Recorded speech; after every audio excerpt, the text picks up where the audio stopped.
अशोक खरात प्रकरणात 3च दिवसात महिला आयोगाच्या अध्यक्षांचं पद गेलं।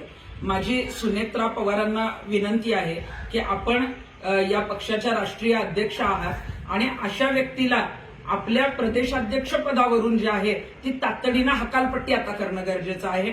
अशोक खरात याचे जे संबंध आहेत ते अनेक मंत्र्यांशी अनेक राजकारण्यांशी आहेत, त्यामुळे अनेकांचं पितळ उघडं होऊ शकतं, अनेकांचे जे आहेत त्याच्याशी संबंध जे आहेत ते पुढे येऊ शकतात। म्हणून कदाचित जे आहे ते अशोक खरातला संपवण्याचा डाव पण होऊ शकतो। काल काही पीडितांचा फोन मला नाशिकमधून आलेला होता आणि त्यांनी सांगितलं की 24 तारखेपर्यंत जी आहे ती पोलीस कस्टडी अशोक खरातला मिळालेली आहे, पण 24 तारखेला त्याला कोर्टात नेत असताना झटापटीत मारलं गेलं अशा पद्धतीचा जो आहे तो एन्काउंटर अशोक खरातचा होऊ शकतो आणि हे प्रकरण पूर्णपणे बंद करण्याचा जो आहे तो डाव आहे। त्यामुळे मला मुख्यमंत्र्यांना सांगायचं की अशोक खरातने इतकं काम केलेलं आहे, इतके लैंगिक शोषण केले की त्याला जे आहे ते असं तातडीनं संपवून चालणार नाही, त्याला प्रत्येक दिवस जो आहे ती सजा मिळाली पाहिजे। आणि म्हणूनच अशा पद्धतीनं जर अशोक खरातला मारायचा डाव असेल तर मात्र तो उधळून लावला पाहिजे आणि मुख्यमंत्र्यांनी याच्यामध्ये लक्ष घालणं गरजेचं आहे।